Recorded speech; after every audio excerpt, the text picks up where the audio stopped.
So welcome back to my channel Petal Botanist।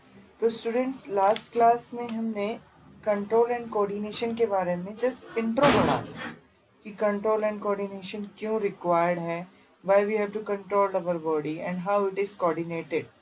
जैसे कि last class में मैंने बोला था, जितने भी ऑर्गेनिज्म होते हैं उनको रिस्पॉन्ड और रिएक्ट करना होता है। जितने भी चेंजेस आपके इन्वायरमेंट के चारों तरफ हो रहे हैं उसके संपर्क में या उसके प्रति अगर कोई ऑर्गेनिज्म रिस्पॉन्ड या रिएक्ट करता है तो उसे स्टिमुलाई कहते हैं। जैसे लाइट हो गई, हीट हो गया, कोल्ड हो गया, साउंड हो गया, स्मॉल हो गया, एक्सेट्रा। तो ये सब हमने पढ़ा था। हमने ये भी देखा था लास्ट क्लास में कि दो मेन सिस्टम होते हैं, nervous system and endocrine system. तो नर्वस सिस्टम के बारे में हमने ज़्यादा डिटेल में नहीं गए थे। हमने रिसेप्टर्स के बारे में पढ़ा था। We have to completed this stimulus response.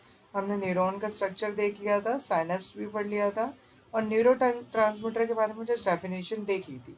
And this thing we also have done it. तो सेंसरी न्यूरॉन, जस्ट एक मिनट।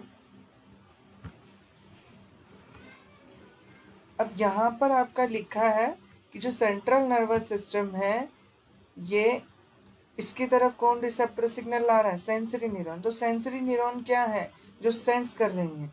सेंसरी न्यूरॉन को एक बार रीड आउट कर लेते हैं, फिर मैं आपको समझा दूं। Sensory neuron are the nerve cells that are activate by sensory input. जब भी हमारे सेंस ऑर्गन, जो हमने रिसेप्टर पढ़े थे, सेंसेस पढ़ी थी 5 टाइप्स की, वो क्या करते हैं? उसके जरिए जब भी कोई इनपुट आता है इन्वायरमेंट से, तो ये सेंसरी न्यूरॉन एक्टिवेट हो जाते हैं। जैसे ही ये एक्टिवेट हो गए, ये क्या होगा? ये अपना वर्क करना शुरू कर देंगे। तो जैसे ही इनपुट आता है, ये सेंसरी न्यूरॉन को एक्टिवेट कर देगा। ये इनपुट या तो फिजिकली हो सकता है या केमिकली।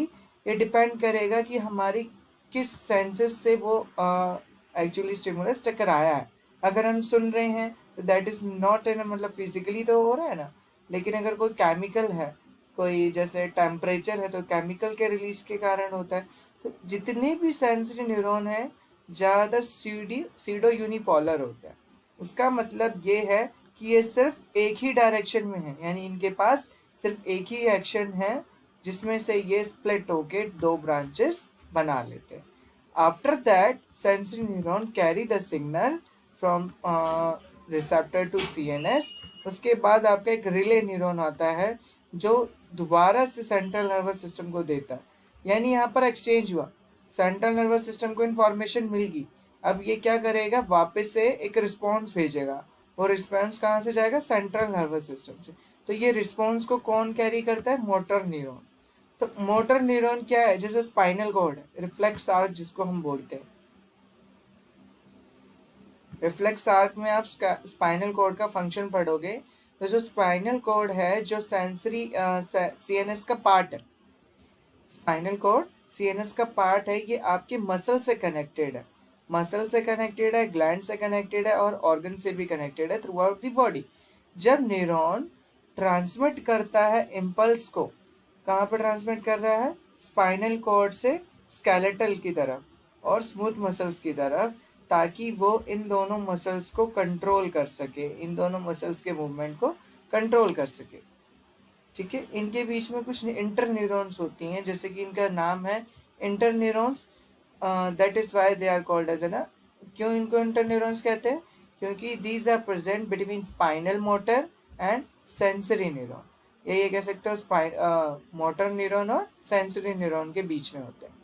क्यों? ये ट्रांसफर करती हैं सिग्नल्स को सेंसरी न्यूरॉन से मोटर न्यूरॉन की तरफ, और इंटर न्यूरॉन साथ में इसके अलावा सर्किट की तरह भी काम करती है। ये एक इसका बहुत ही कॉम्प्लेक्स सर्किट है। ठीक है, और इट इज मल्टीपोलर। मल्टीपोलर कहने का मीन्स है it have an multiple function. ये मोटर न्यूरॉन की तरह मल्टीपोलर होती है।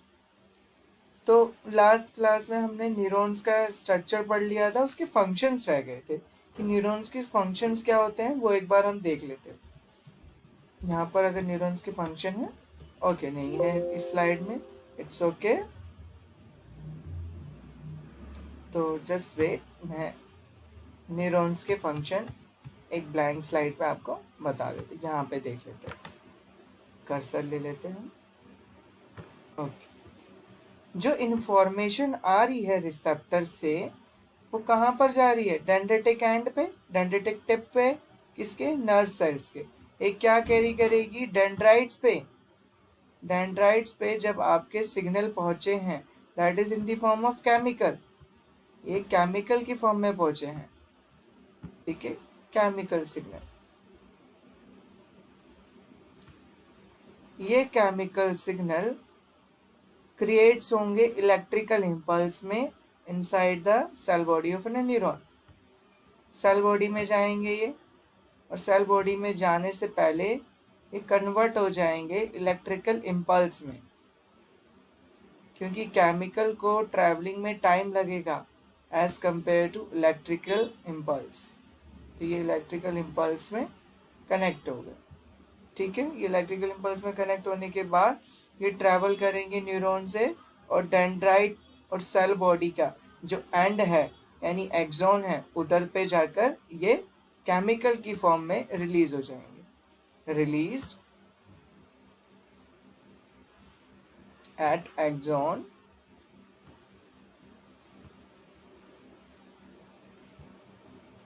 ठीक है, इन फॉर्म ऑफ केमिकल। ये ध्यान रखना, एक्सॉन पे ये इन केमिकल फॉर्म, एक्सॉन पे ये केमिकल की फॉर्म में रिलीज होता है। अब केमिकल की फॉर्म में ये रिलीज हो गए, उसके बाद क्या होगा? ये केमिकल न्यूरोट्रांसमीटर से आपके मतलब न्यूरोट्रांसमीटर क्या करेंगे? इन केमिकल्स को लेंगे और दूसरी डेंड्राइट्स पे जाके ट्रांसफर कर देंगे। तो जो ये दो न्यूरॉन्स के बीच के गैप होता है उसको हमने साइनेप्स बोला था। तो साइनेप्स में आपके न्यूरोट्रांसमीटर प्रेजेंट होते हैं that carry this chemical and carry to the further neuron, ताकि ये इलेक्ट्रिकल इम्पल्स आगे पास ऑन हो सके, ये इंफॉर्मेशन आगे पास ऑन हो सके। अभी जो केमिकल है इस गैप को इसको क्रॉस करना होता है, ठीक है।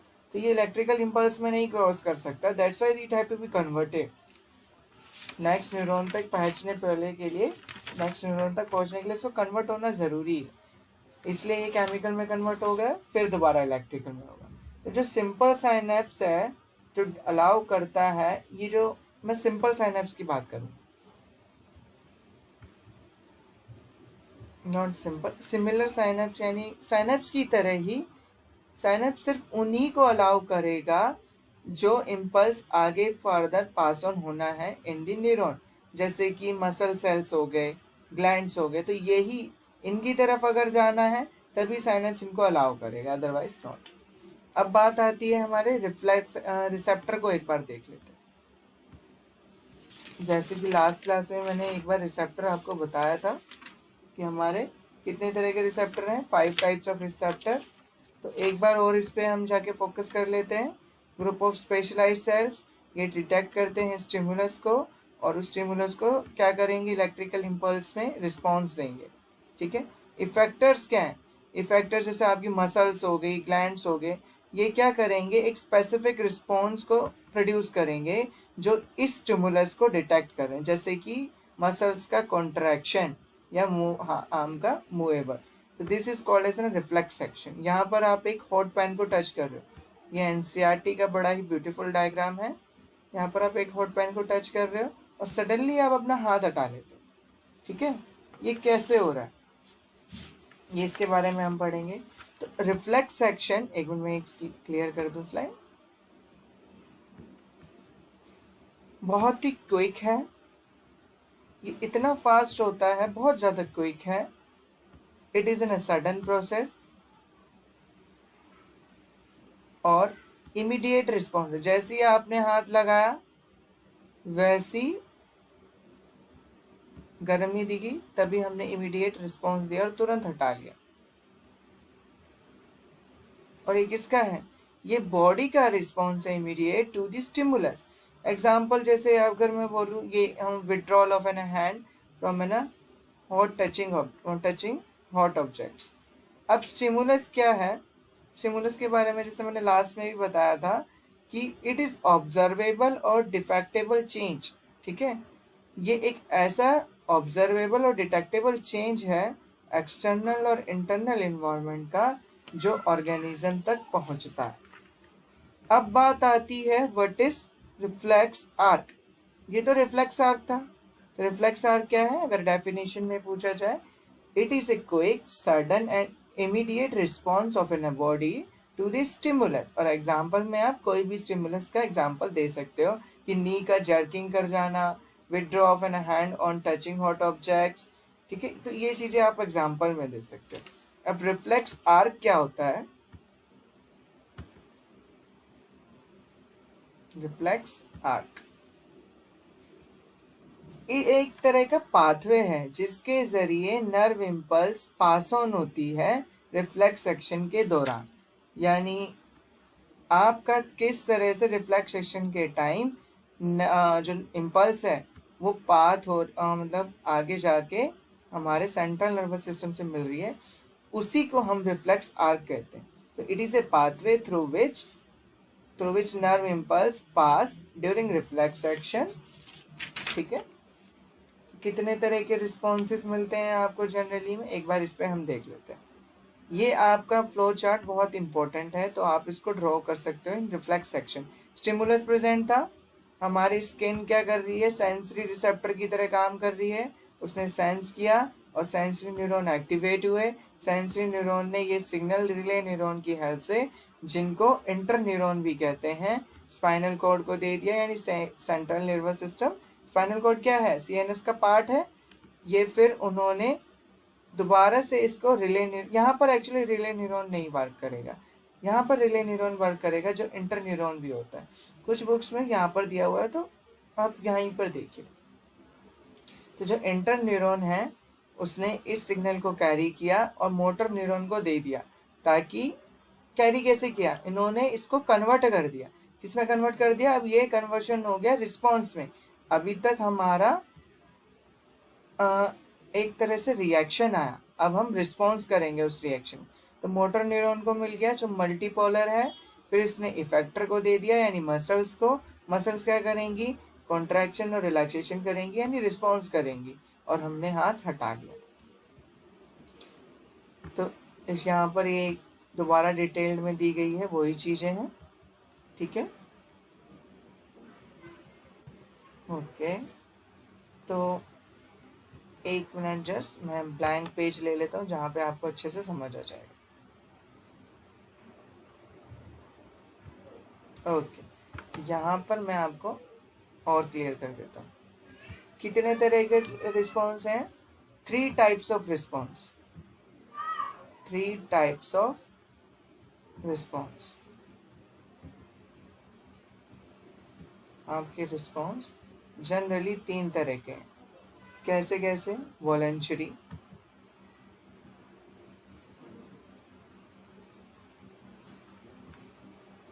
इनवॉलंटरी,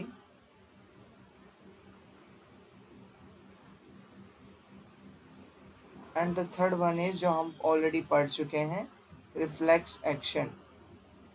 कर्सर थोड़ा सा प्रॉब्लम कर रहा है बच्चों, तो इस पर मत जाइएगा, मेरी वॉइस एक बार सुन लेना। वॉलंटरी कहने का मतलब होता है that is totally in our control. जैसे कि मूविंग ऑफ एन हैंड, हम हाथ को मूव कर रहे हैं, बोल रहा हूँ, मैं आपको पढ़ा रहा हूँ, that is totally in my control. ठीक है, तो वॉलंटरी एक्शंस आपके फोर ब्रेन से कंट्रोल्ड होते हैं।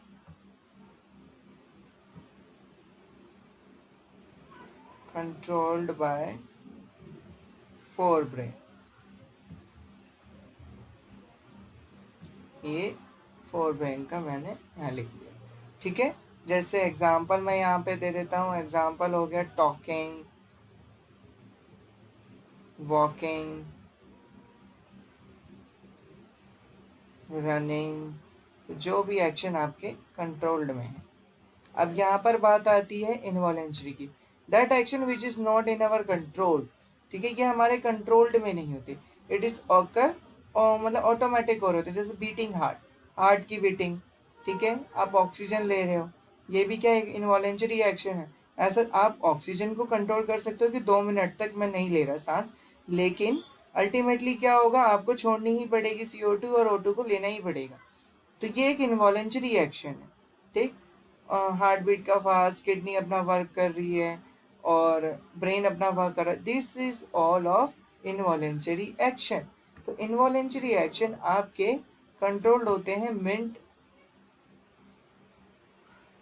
और हिंड ब्रेन से। ये दोनों इनवॉलेंटरी एक्शन को कंट्रोल करते हैं। एग्जाम्पल इसका है, सबसे अच्छा एग्जाम्पल होगा इसका हार्ट की बीटिंग। अगर हार्ट हमारा वॉलेंटरी एक्शन करता तो क्या होता, हम कभी ना कभी हार्ट सांस लेना भूल जाते। ठीक है। रिफ्लेक्स एक्शन जो मैं ऑलरेडी पढ़ा चुका हूँ, तो ये किससे कंट्रोल्ड होता है, ये सीएनएस से कंट्रोल्ड है, controlled by CNS, central nervous system, जो आपका ब्रेन का ही पार्ट है।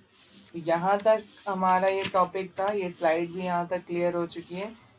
तो आपको अगर मेरी स्लाइड अच्छी लगी हो तो please subscribe my channel please, and as well as also like my slide. Thank you so much. तो आज के लिए इतना ही रखते, please like my video and subscribe the channel.